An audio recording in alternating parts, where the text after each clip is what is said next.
বাচ্চাদেরকে নিজের মনে খেলতে শেখানো, একা থাকতে শেখানো, এগুলো কিন্তু খুব জরুরি। আপনি যদি সারাক্ষণ তার দিকে মনোযোগ দেন আর তাকেই এন্টারটেইন করার চেষ্টা করেন, তাহলে কিন্তু কখনোই সে একা থাকতে শিখবে না, আপনাকে ছাড়বেও না। একটা সময় হয়ে যাবে যখন কিন্তু আপনি খুব অসুবিধায় পড়বেন যে বাচ্চা কিছুতেই একা থাকছে না।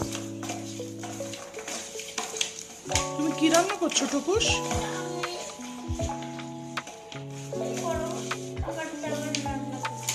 কি খাবার? ও আচ্ছা আচ্ছা।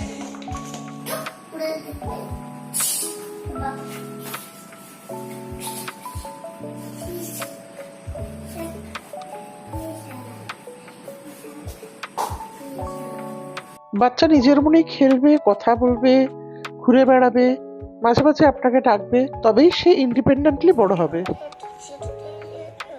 তুমি কি বানাচ্ছ টুকুস? কার জন্য? বাবার জন্য। কেন, বাবার কি হয়েছে? Happy birthday. হ্যাঁ, কার্ড বানাচ্ছ? দিদিটাকে কেটে ফেলছি। দেখি কার্ডটা কেমন হলো, একবার দেখিয়ে দাও।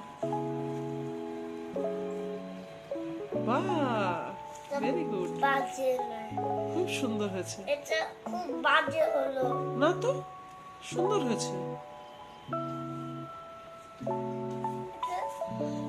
হয়নি শোনো। আর মায়ের কার্ডগুলো কোথায়? মায়ের কার্ডগুলো দেখাও। আরে এই তো বলে বাবালে।